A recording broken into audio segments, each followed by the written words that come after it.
Welcome to Vegetarianism, the noble way of living. My name is Alan, and with me today is Jane. It's a gorgeous day in Oregon, USA, and we are so happy that you're joining us on Supreme Master Television. Today, we would like to share with you a recipe for cranberry almond biscotti.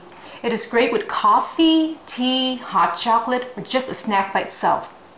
Jane, did you know that biscotti originally came from Italy? Really? Yes, and it's been popular since ancient times. Its name literally means twice baked, and it was used by Roman soldiers and travelers because it could be stored for such a long time. In the United States, it usually refers to an oblong hard cookie or biscuit and is often dipped in tea or coffee. Traditionally, biscotti was flavored with almonds because almonds were plentiful in Italy, but they can be flavored with many other things such as dried fruit, nuts, spices, chocolate, and anything else. You're only limited by your imagination. Well, let the fun begin. For the dry ingredients, we have here 400 grams of pastry flour or all-purpose flour, 4 teaspoons of baking powder, 1/4 teaspoon of baking soda, and 1/2 teaspoon of salt. For sweetener, we use 100 grams of organic cane sugar. The wet ingredients includes 2 teaspoons of vanilla extract, 4 tablespoons or 60 milliliters of vegetable oil, 4 tablespoons or 60 milliliters of soy milk, 30 grams of pumpkin puree, and 100 grams of vegan sour cream. And in our area, we use a brand called Tofutti. Last but not least, these are 100 grams of dry cranberry, 100 grams of roasted, or you can use raw almond. Well, we are now ready to prepare the dough. Well, Alan, would you like to cream the sugar with the wet ingredients? Yes, let's start. I'm going to start by adding the vanilla extract. I'm going to hand you these bowls. And then I'll take the spatula. Oil. And I have the pumpkin puree right there. Okay. And this is a vegan sour cream. Yes. This is organic cane sugar. Thank you. Okay, so now we're going to mix it up. I'm setting it on low to mix it. So in baking, basically, the first step, usually we cream the sugar. It means that you combine the sugar with the wet ingredients. Basically, this step is to dissolve the sugar so that all the granules will kind of melt together. In the meantime, I'm gonna combine the dry ingredients. This is the baking powder, baking soda, salt. I'm going to use the handle of the spatula and mix it thoroughly. We're going to turn this off, and I'm going to show you the mixture. It's very creamy. Now we're going to turn on the blender again, slow speed.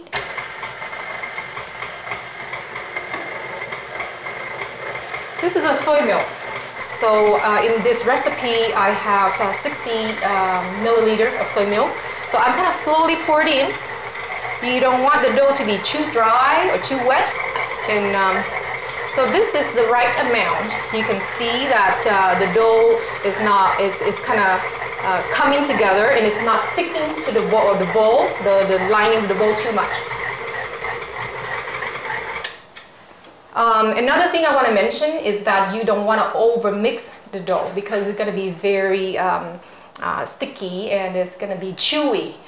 Biscotti or biscuits or cookies, you want it to be kind of soft and crispy.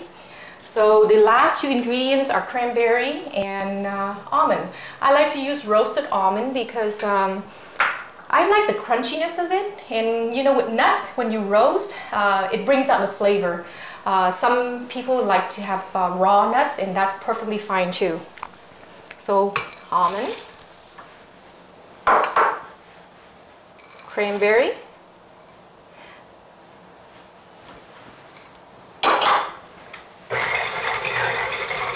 Now this, I'm going to turn it on a little faster and get all the nuts and the cranberry into the dough.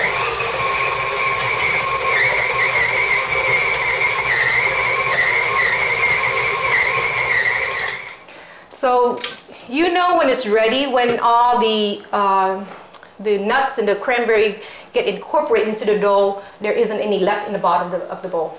That's what I meant. I think this is a nice consistency, Alan. It's not too wet, not too dry, and I think it's going to come out really well. It looks perfect. Yeah. Well, Alan, I think we are ready to roll the dough. So I'm going to go ahead and do it, and you want to be the narrator? Okay. And the first thing that Jane is going to do is place some flour on the table so that the dough doesn't stick to it. And then after she gets the dough on the table, we're going to divide it into 2 equal portions. And then each portion will be formed into a log. It's a rectangular shaped log. And each log will be approximately 3/4 of an inch or 2 centimeters in height. I'm going to use a rolling pin. You can use your hand, but I think this is a lot easier. It's always a good idea to flour the rolling pin so that the dough doesn't stick to that either. Right. So you said we divide it in 2 equal portions. 2 equal portions. Using a knife. Mm-hmm. Very good. You can use any edges. I just use a spatula to make it sort of like a rectangular looking log.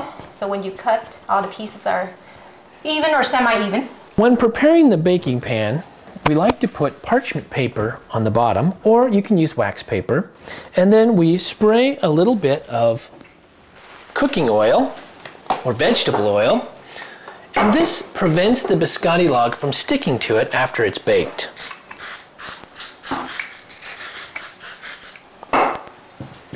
Okay. So I'm going to put the logs onto the wax paper. The final touch, basically, make it a little more even.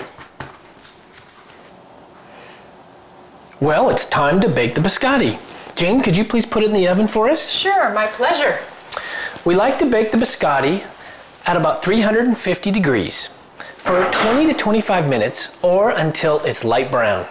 Well, the reason you want to bake this only light brown because there will be a second baking. If you overbake it, then the second baking will make it more dark. You don't want to do that. So just 20 to 25 minutes would be good enough. Jane, do you like hot chocolate? Oh, I love hot chocolate. Well, let's go make some hot chocolate. Oh, that's wonderful. We can have it with biscotti later. We'll be right back.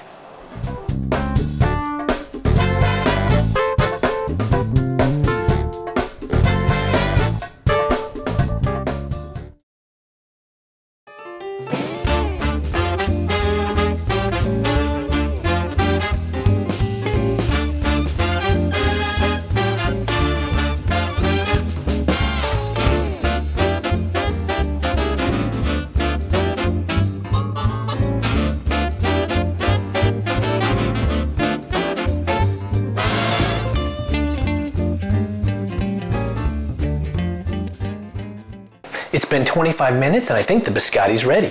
I agree. I'll get it out of the oven.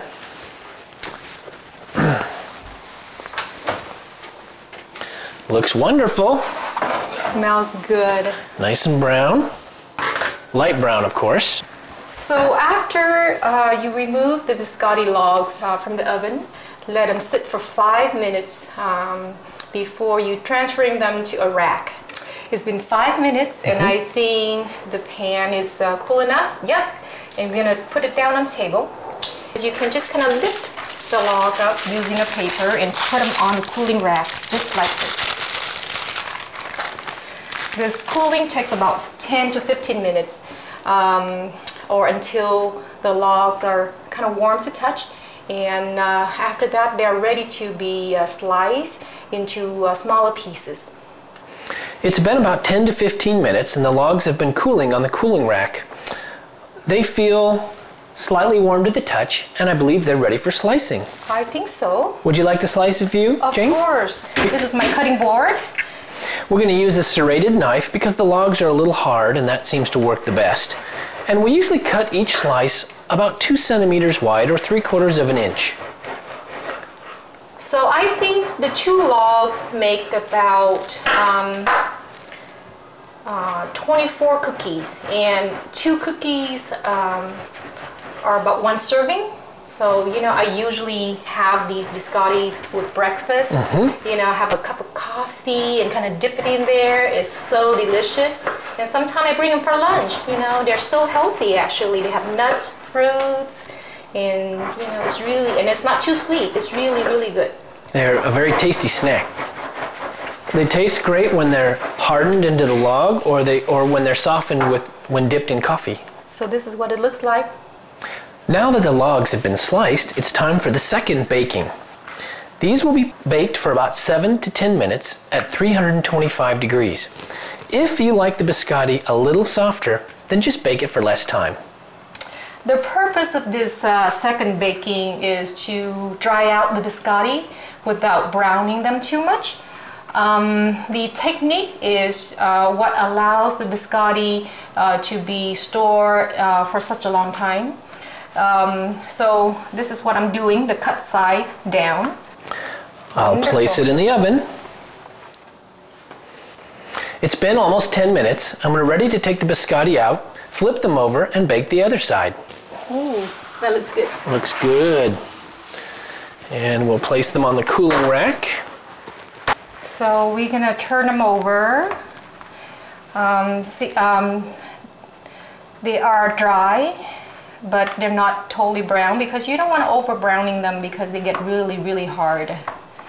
So, and this last baking will take about 5 minutes, and that's all. Well, we baked the second side of the biscotti for 5 minutes and they're ready to be taken out of the oven. Okay, ooh, they look perfect. Nice and brown. So we're gonna leave the biscotti on the table and let them cool down. Once the biscotti have cooled, we can start decorating them. We can use melted chocolate or powdered sugar. This, of course, is optional. What we have here is 1 cup of vegan chocolate chips. You can use either white or dark chocolate. What I usually do is to put this in a microwave. It takes about 1 to 2 minutes to melt the chocolate. Sounds good.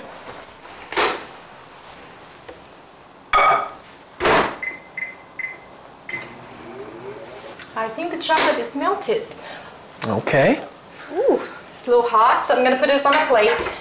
There are 2 simple ways to decorate the biscotti. Well, one way is to kind of drizzle the chocolate on top of the biscotti itself, or you can just take 1 piece at a time and dip it in. So I think that's what I'm gonna do. This is really melted already. I'm gonna show you how soft it is. See? All right. And you can either dip it in or you can paint on it using a spoon.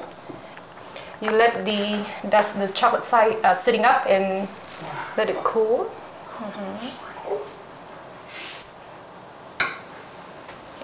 It should take a few minutes, and then once the chocolate is hardened, then it's ready to eat. Well, Alan, do you want to talk a little bit about storage? Sure. Biscotti can be stored in an airtight container at room temperature for about 2 weeks, and it can be placed in the freezer for up to 6 to 8 weeks. To prevent freezer burn and also to lock in the flavor, the biscotti first should be wrapped in foil paper before they are placed inside a plastic freezer bag or freezer-safe container. When you want to eat the biscotti, simply pull them out of the freezer and thaw them to room temperature. Thank you for joining us today on Vegetarianism, the Noble Way of Living. We had a great time making vegan cranberry almond biscottis, and we hope that you'll try this recipe someday.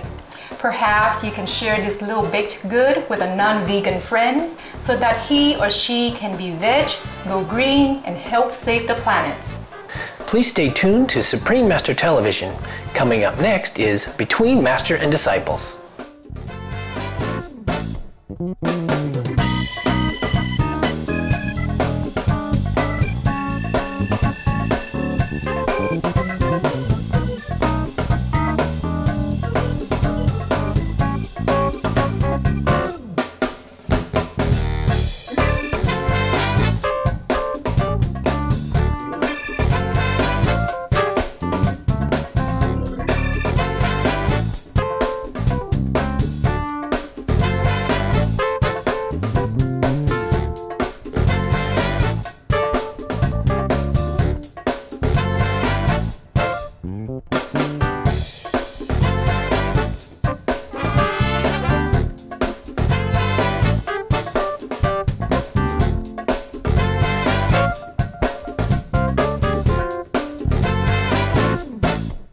For more details, please visit www.suprememastertv.com/veg.